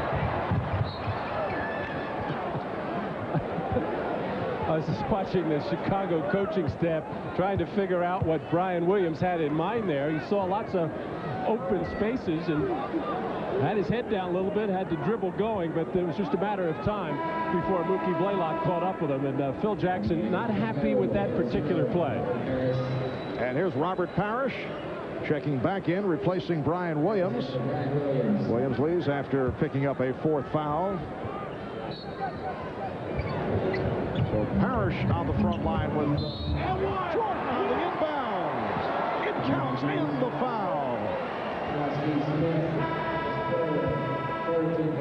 Steve Smith called for his 3rd foul. Well, all the talk of the Hawks having a lot of confidence, and they should have, after almost winning game 1 in this series, winning convincingly, or I should say in fine fashion in game 2, and other than the first half yesterday, have not shown the confidence because the ball's not going in the basket. But really, there is that tendency to not do it at the defensive end. They started out in this 3rd quarter with some defensive effort, and now they've lost it once again.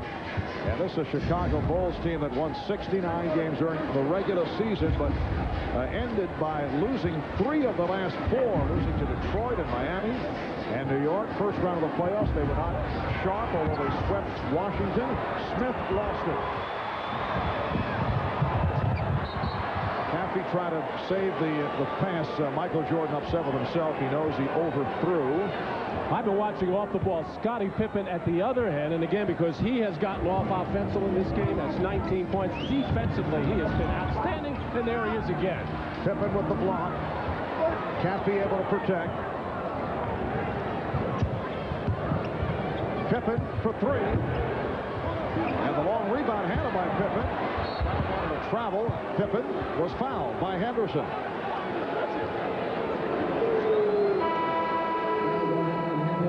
Here's Scottie Pippen not only out with Steve Smith, but realizing that Mookie Blaylock had that path to the basket coming over and blocked the shot. But this is textbook defense, individual man-to-man. This is why this man is a perennial member of the all-defensive team. Banging his man, bending his knees, sliding his feet, just playing very tough defense. And Pippen 4 of 5 at the line. He now has 20 points. Here's Scottie Pippen, red hot from 3-land in that first game, also shooting it well in the second game. They're going ice cold yesterday. Did score the 17 points, but couldn't get it going from the perimeter, and then came out today red hot from outside. 4 out of 5 in the first half from beyond the arc. And Michael Jordan getting a rest. 17 points, 6 rebounds for Jordan. Bulls have outscored the Hawks 13-5 in this 3rd quarter. Smith missed on that rebound attempt. They will jump it up. Dikembe Mutombo and Robert Parrish on the tie-up. Atlanta is now 2 for 19 from the field in this 3rd quarter. One stretch they missed 11 in a row. The Bulls lead by 21. Well, this is the finale of our playoff triple-header today. We were preceded by 2 tightly contested games. A different story here tonight. Parrish tried to save it. And Bennett Salvatore with the whistle. And apparently was knocked out of bounds. It will be Atlanta ball. Parrish not able to make the save. Timeout taken. We'll be right back.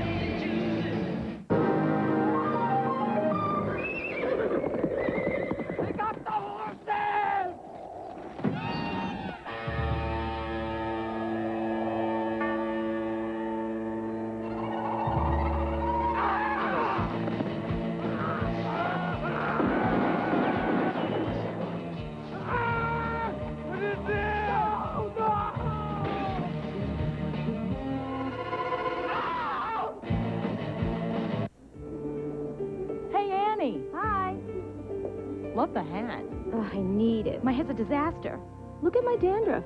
That's easy to take care of with the right shampoo. Here. With regular shampoo, flakes can keep coming back, but Head & Shoulders helps eliminate dandruff and helps stop flakes before they even start. You may never see flakes again. And your hair? My hair looks great. Thanks. Don't forget your hat. Who needs it? Head & Shoulders changes dandruff problems into beautiful hair. This is a demonstration. With all the Lucent wireless systems and technology out there, this is now just about the only place where you can't stay in touch.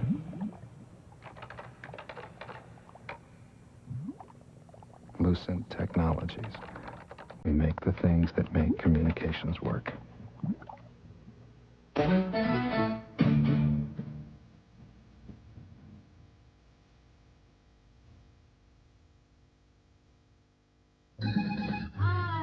just adore a penthouse view.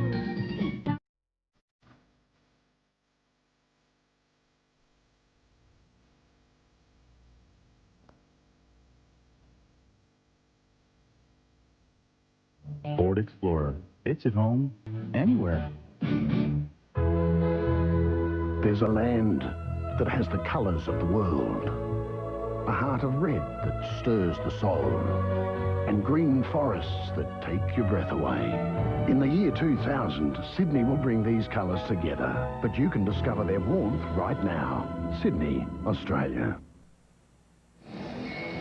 Well, Phil Jackson, in a unique contract circumstance, has a clause in his soon-to-expire contract which allows him to talk to any team not involved in the playoffs at this point. Of course, he could re-sign with Chicago. Where do things stand with Phil? We asked him about it. We're up 2-1 against Atlanta, and, you know, that's where my focus is right now, you know, trying to be straight ahead. It's real tough. I have to be honest that it's, you know, I'm caught in some very tempting things that are going on, but my focus has to be directly involved with the Bulls right now. Michael's, you know, at the edge of his career. He's talking about loyalty. Scotty's a free agent year next year. We're looking at what's going to happen with him. There's a lot of things that are pulling at the strings of unity in this ball club, and I feel if I join in that, you know, like disconnectedness that might happen, we might come apart if we don't really stay focused as to what our direction. Dennis, you know, doing whatever he's doing in the outside world has somehow or other pulled the cohesiveness that we've been able to build over the course of a year and a half or two. So we really need to pull it back together. Well, Phil Jackson mentioned at this point in the series, it's 2-1 Chicago, and it's probably 2-1 that he stays in Chicago. Oh, Matt establishing the Gucas odds. 2:45 remaining in the third quarter. Leitner, a rare field goal for the Hawks in this third quarter. They are now 3 of 20 from the field. Bulls 69 and the Hawks 49. Parrish, Caffey, and Kukoc now up front with Harper and Pippen at the guards. Pippen being played by Smith. Nice pass. Parrish blocked by Leitner. So the Bulls will have 4 on the 24-second clock. Scottie Pippen with the live body today at both ends of the floor, coming off the pick-and-roll situation, clears the pick and does not waste any motion, making the one-hand John Stockton type of pass, getting it right to Robert Parrish. You know, Scottie Pippen did not play at all in the fourth quarter yesterday when it was still a game, and that is unusual. Dennis Rodman is back and goes right to the short jump shot. Dennis Rodman played briefly in the first half, 6 minutes. That was his first shot attempt, had 1 rebound. Oh, Leitner, Rodman trying to draw the foul. Rodman committed 3 fouls in the 6 minutes of play in that first half. Crowd urging Rodman to throw up the shot. Pippen does. Scottie Pippen, the high point man, with 24. Bulls lead 71-49 in a rout with 1.5 minutes left in the third.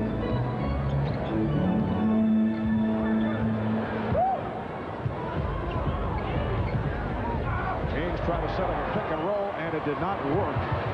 Kukoc from Harper. It has all gone wrong in every phase of the game for the Atlanta Hawks. And Henry James, the only man back on defense because he was the closest to the ball, but the other 4 Hawks just stood in the backcourt and bent over, did not make any kind of effort to get back. This is one of those games Steve Smith will not want to talk about or remember. 1 of 12 from the field for Smith.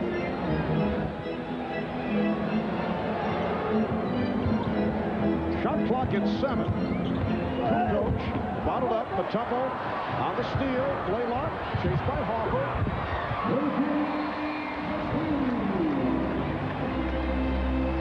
7 73-51 Chicago. Now, one of the big reasons why Steve Smith is having trouble scoring from the field, a big part of his game is posting up. And with Pippen on him much of the game and the last game, very hard to do. It has been a magnificent all-around game for Scottie Pippen. 26 points now, 75-51 Bulls. Blaylock, final seconds of the third quarter. Oh, Rodman run into by Smith, and a foul. Steve Smith called for that foul. Well, at the defensive end for Chicago, Rodman all tied up with Laettner banging him, and he's just looking to pop anybody with a white shirt on. Saw that Smith had no idea where he was, got over, established his position, and of course put on a little bit of an acting job. Dennis has become a movie star, you know. He did get hit, but I'm sure he didn't get hit that hard. Rodman just a 57% free throw shooter, and obviously not a player who goes to the line frequently. Now Smith sits down. Elfrid Rakastner is back. Only 4 seconds left in the third. And Rodman following up on the rebound, which led to some heavy traffic, and again a foul. And took another opportunity to pop Christian Laettner. That is number 4 on Dennis Rodman. For the Bulls, their first team foul in these final 2 minutes. There's Blaylock trying to race it down, and he's fouled. They had the foul to give, so only 0.6 of a second remaining in the quarter. So even with the 22-point lead for Chicago, playing the percentage and playing smart basketball, so that way when that situation occurs, you're always in the habit of making the right play. Laettner, so they get 5 of 25 shooting for the Hawks. In this third quarter, they're outscored 20-11 by Chicago. Bulls lead by 22. After 3, you are watching the NBA on NBC.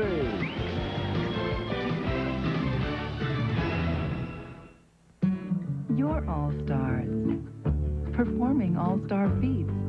The National Basketball Association may not be retransmitted, reproduced, or rebroadcast without the express written consent of the NBA. 16,000 plus at the Omni in Atlanta, but a good portion of this crowd has not enjoyed what they have seen. Chicago outscoring Atlanta 20-11 in the third. Bulls have had the big lead throughout and are up now 75-53 as this fourth quarter gets underway. It's almost as if the Bulls realized how good a defensive effort they played starting with the second half of yesterday's game, and came right into this one saying, hey, why don't we just keep doing the same thing? It seems to work. How about Steve Smith, who is sitting down now? Kessler hits a 3. Smith 1 for 12 today, and 1 for his last 19 going back to that second half yesterday. I wonder if he's ever had that kind of streak.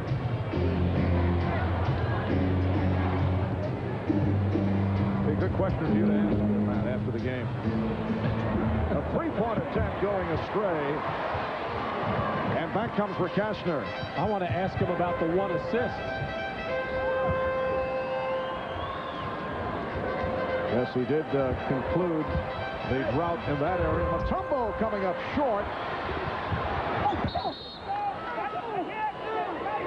And Hugh Hollins with the call. It was last touched by Chicago. Off the back of the backboard. So fresh 24. Laettner, Mutombo, and James up front. Blaylock and Rakastner in the backcourt. Rakastner fires away again. Oh, Mutombo and Rodman had words. Joe DeRosa calling double technicals. Well, they got involved earlier. Double technicals. Well, Dennis Rodman had been committing fouls, but no technicals to this point, in an effort to box out Mutombo, getting that arm up, and then the little extra shove. And now the double technical fouls. That's the second time in this series these two have come together for double technicals. Last time, Rodman slapped away the finger, the wanking finger of Mutombo following a blocked shot. Minute and a half gone by in the fourth quarter. Hawks have come out with some energy. Leitner, it counts. No, it does not. At first, it appeared the indication was the basket would count, but it was before the shot attempt. Now Dennis Rodman hooking up with Christian Leitner, fouling as the arms and elbows get up. And I can tell Phil Jackson on the Chicago bench, he's talking to the referees, claiming that Dennis Rodman's getting elbow. But I think Phil is more concerned that Dennis might do something to ignite this Hawk team. Not that he might do anything today, but might help them for the next game. And that's why he's going to the bench. Rodman picking up his 5th foul and replaced by Brian Williams.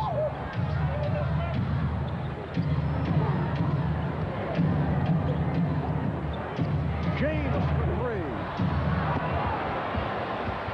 3. 16-point Chicago lead. Michael Jordan back on the floor. Randy Brown handling against Mookie Blaylock. Jordan trying to post up on Rick Kastner. Now facing the double team. Kukoc. So the Bulls have gone cold here at the start of the fourth. Brown looking for the steal. Hawks feel Rick Kastner has the hot hand. He's been looking for the shot every time he's touched the ball, and he drew the foul. 8-0 run by the Hawks. Foul committed by Kukoc. Timeout taken with 9:36 left in the fourth. The NBA playoffs continue. Next is a classic moment of the NBA at 50.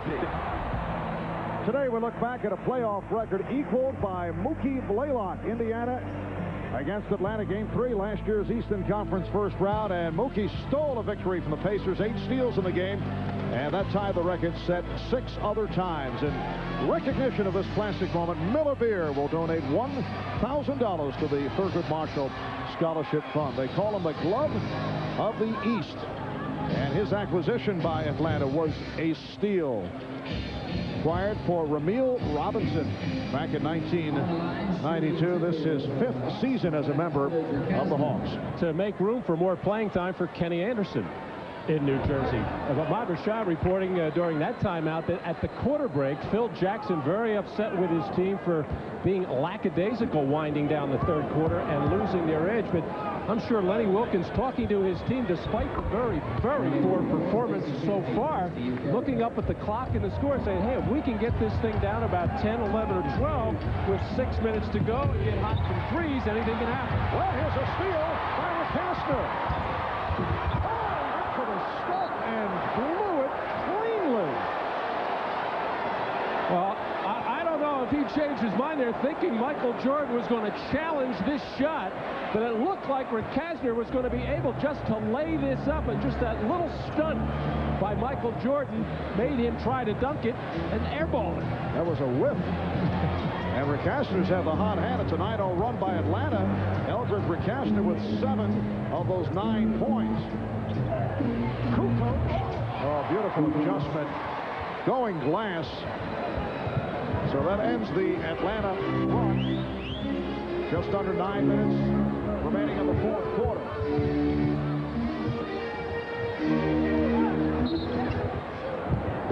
And a foul, a pushing foul. It is on Kukoc. That is his second. Bulls lead 77-60. It's a non-shooting affair. And James puts it in play. Lenny Wilkens going with a couple of shooters, particularly with Steve Smith.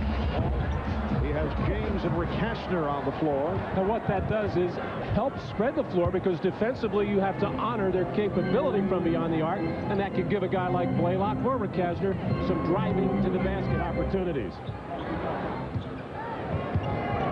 Ryan Williams setting the pick. Michael Jordan does not use it. And a hand check foul. Basket will not count. Foul on James. Harry James telling Michael Jordan that it was not a foul. Michael disagreeing.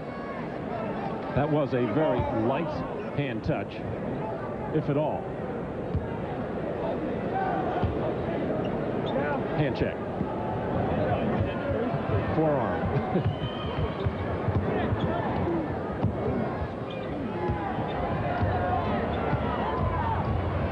4 minutes gone by in the fourth.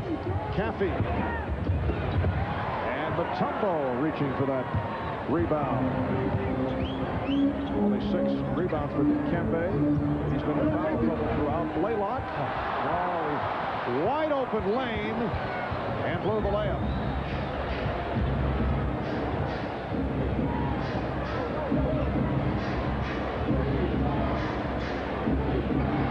Brian Williams.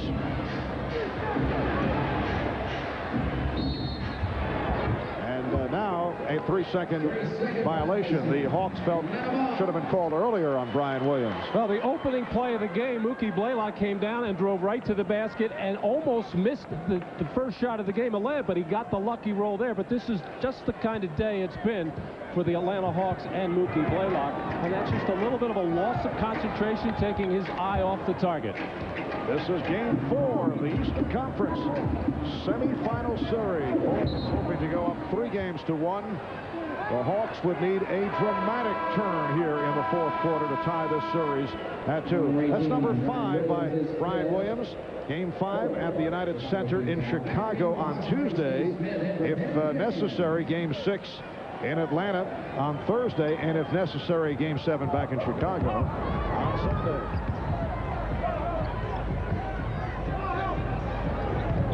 Game 6 is not necessary to be played. This would be the Hawks' last appearance in this game. Kastner with the air ball. New building will be constructed, and the Hawks will be playing elsewhere for the next couple of years. They'll be constructing it on this site. Offensive foul, and that's number 6 on Brian Williams. Brian Williams with a display in the direction of some fans over at the far side. Well, that was the particular move, not that one. I guess he's got a bad left shoulder or something there, but that move yesterday coming across the lane was so effective even against the taller, outstanding defender Dikembe Mutombo, but Brian Williams was able to get some offense going. That time just a good defensive play by Leitner to beat him to the spot. I think Brian stretched it out a second time to give the indication that that first move was just a stretch of the arm. Leitner. Christian Leitner with 13 points, but 6 of 19 from the field. 77-62 Chicago. Luke Longley has returned. Brian Williams out on fouls. Luke is playing with 5. Jordan. Oh, what a move by Michael Jordan. He has 19, along with 6 rebounds and 4 assists. Rick Kastner. Eldridge Kastner, one-time member of the Houston Rockets, has also spent time with Denver. He's played in Turkey, in the CBA. 6 minutes to go in the fourth quarter. Kerr. Jordan contesting with Mutombo on that rebound. Rick Kastner on the pull-up. He can shoot. He has 9 points.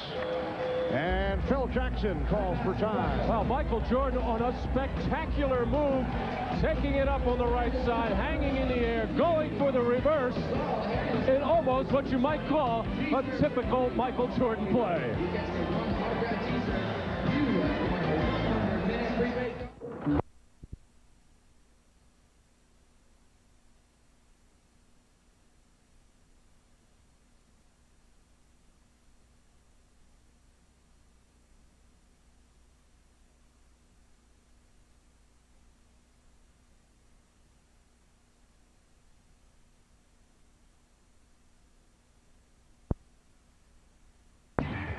To the outside. Eddie Jones. Petrol Syntec Power System, a new kind of fuel system treatment that can improve acceleration.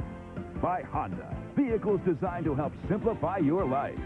And by Miller Genuine Draft, who reminds you it's time for a good old macro brew.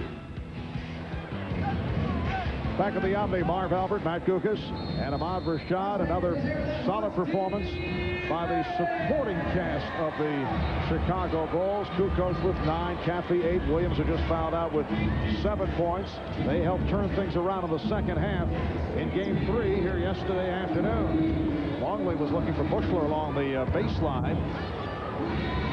Jordan had to adjust that shot with Leitner all over him. Michael, you got the ideas. Had a real fun day here. I've never seen him smile so many times after not only made shots, but even when he's been hit on the arm. But during that timeout, once again, Phil Jackson getting all over his team for their lack of execution offensively. Michael just hanging in the air for the extra second or so to wait for Christian Laettner to go by, as North Carolina loves to do it to those guys from Duke. Foul on Bushler, putting the Duke man, Christian Laettner, at the line. 14 points for Laettner. Well, with about 6.5 minutes to go in this fourth quarter, the Hawks had 2 opportunities to cut the deficit from 15 to 13, and a missed dunk attempt by Eldridge Rakasner and a missed layup by Mookie Blaylock. Bulls now lead 81-66. Steve Smith is back on the floor. Lenny Wilkins going with the 3 guards, Smith, Rakasner, and Blaylock. Traveling violation. And he did. He shuffled the feet as Steve Smith got switched on a delay of game warning against the Chicago Bulls. And by Steve Smith giving ground, not letting Luke Longley fall. Luke kept leaning back, trying to feel some defensive pressure. Never got it and shuffled the feet. Hawks have outscored the Bulls here in the fourth quarter, 13-6. But it has not mattered. Chicago able to maintain the commanding lead, up by 15. Jordan has a mismatch, wanted the ball against Blaylock. Pippen thought he was fouled.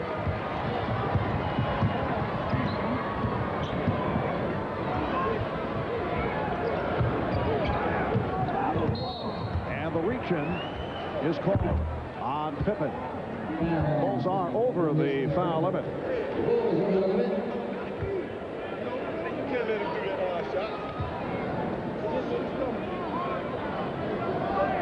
Look at the 3 top offensive threats for Atlanta. Poor shooting by all. 6 of 21 for Laettner. 6 of 17 for Blaylock. And Steve Smith, as we've been discussing, 1 of 12. And it gets worse if you go back to the second half yesterday. And Christian Laettner started this game out by looking for shots on the perimeter, and he is a good outside shooter, but all the shots that he has taken on the inside have been rushed, off balance, and forced, and that's how you're going to shoot 6 for 21. In this fourth quarter, Eldridge Rakasner has accounted for 11 of Atlanta's 15 points.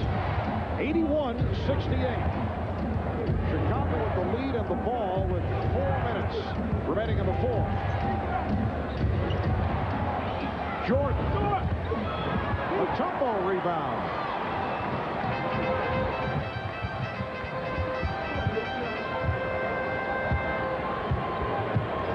Smith putting the move on Bushler, and an illegal defense. Again, called on Chicago. That is their 4th violation. And this one on Luke Longley, sensing that Judd Bushler in a little bit of trouble over there in a one-on-one situation with Steve Smith, started to get into the lane and help out as Dikembe Mutombo was raised up above the tip of the circle. Well, Smith has maintained the good touch, though, at the foul line. He's now 10 of 11. And Ron Harper checking in. Returning for Chicago, number 9, Ron Harper, number 35, Jason Caffey. So Harper and Caffey replaced Kerr and Bushler.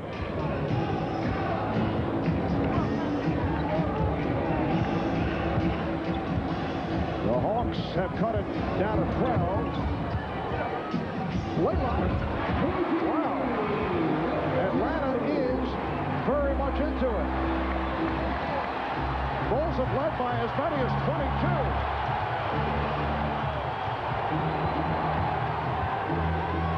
Jordan. Rebound, Laettner.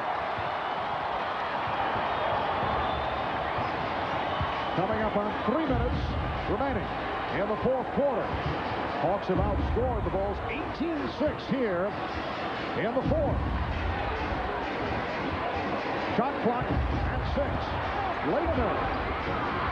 Rebound converted by Mutombo. And the Hawks have been in this situation before in a regular season game about a month or so ago against the Orlando Magic. Down by 16 with about a minute and a half to go. Down by 10 with 48 seconds, coming back to force overtime. Foul is called as Jordan was taken down by Rakasner. In that game against the Nets, the Hawks were down by 19 after 3 quarters and won it. And they came back from 10 to beat Orlando in the final minutes. We'll be back in a moment. Except close to within 8 of the Chicago Bulls. Chicago very perimeter oriented right now, and you see all the shots in the paint area that the Hawks have had and unable to convert. And you can't forget those 2 layups, one by Blaylock, one by Rakasner, that were right there for them. It is extraordinary that Atlanta is in this game shooting only 29%. Michael Jordan with a big bucket. He now has 23, and it extends to an 83-73 lead. Leitner explodes. The Bulls led by 22 after 3 quarters. But the Bulls have shot poorly in the second half. Chicago kind of lulled into what has taken place. Atlanta able to chip away, led by Eldridge Rakasner. Shot clock at 5. Hoffer for 3. Hoffer looking to save it, ran into the official. Bennett Salvatore not able to make the save. With the ball back to Atlanta with a minute and 40 remaining in the fourth. And the interior Chicago defense has gotten very soft right now with Tony Kukoc playing the big forward position. Leitner wants the ball. Oh, traveling violation. Christian Leitner wanting the ball, feeling he can score on Kukoc. Tony gives some ground. Wow, what walk. He did maybe change the pivot foot there. Looked like his right foot was the initial pivot foot. Oh, the rejection of Pippen. Here's Smith for 3. Yes. Steve Smith only 1 for his previous 12. Able to hit to bring the Hawks within 5. A minute 10 remaining in the fourth quarter. Man of defense. Jordan in trouble. Hawks looking for a timeout. Called a traveling violation. The call by Hugh Hollins on Michael Jordan. Well, the Hawks have had fouls to give over the last minute or so they can afford to be very aggressive, to reach in there, try to get some steals, and if they don't get it, commit the foul. No harm done, but they were able to force the walk there. Imagine what the thoughts are of Phil Jackson and Michael Jordan. Leitner is able to hit. Some history of controversial calls made by Hugh Hollins against the Chicago Bulls. 3-point game. The Bulls led by as many as 22. And Leitner giving the foul. It is only the 13th foul. Now the first in the last 2 minutes. On Atlanta, the Bulls are already over the foul limit. And the Bulls take a timeout. 43 and 4/10 seconds to go in this fourth quarter. Atlanta has come storming back. They've outscored the Bulls in the fourth, 27-8. Scottie Pippen getting the driving opportunity, and no, Dikembe Mutombo knocking out his 3rd shot of the game, leading to the 3-point shot. Steve Smith, 2nd of the game, so a 5-point turnaround there, and there you see it, 83-80. Atlanta with a 16-2 run. They've outscored the Bulls 27-8. Oh, look out. Jordan taken down by Rakasner. Rakasner had his hand on the jersey of Jordan.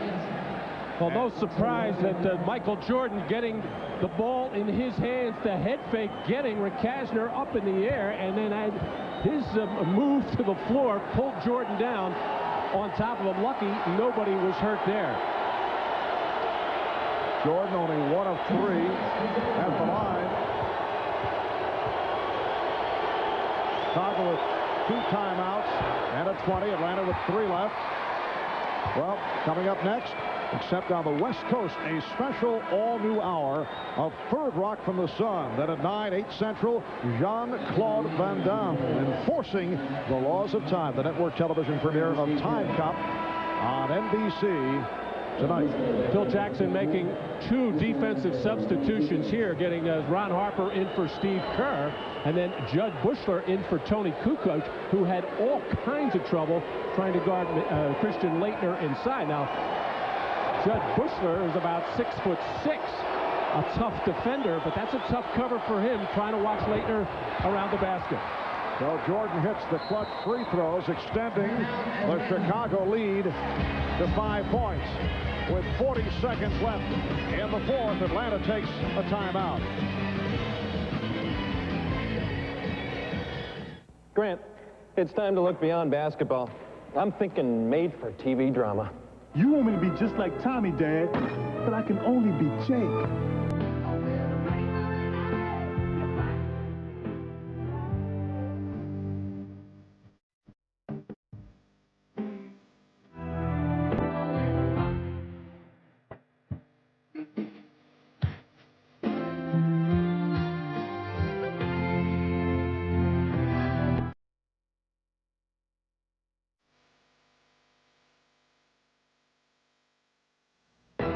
May the Force be with you. It's Star Wars Mark Hamill on an all-new full-hour Third Rock. But the aliens want Luke off their planet. Not so tough without Chew Bacon around, are we? And Sybil's Christine Baranski wants Mary's Guy. I'm the devil's candy. Hi-yabba. Nice shorts. All-new NBC tonight. Well, a moment ago, Scottie Pippen in a discussion with the Bulls' favorite official, Hugh Hollins, who made that critical call for traveling on Michael Jordan.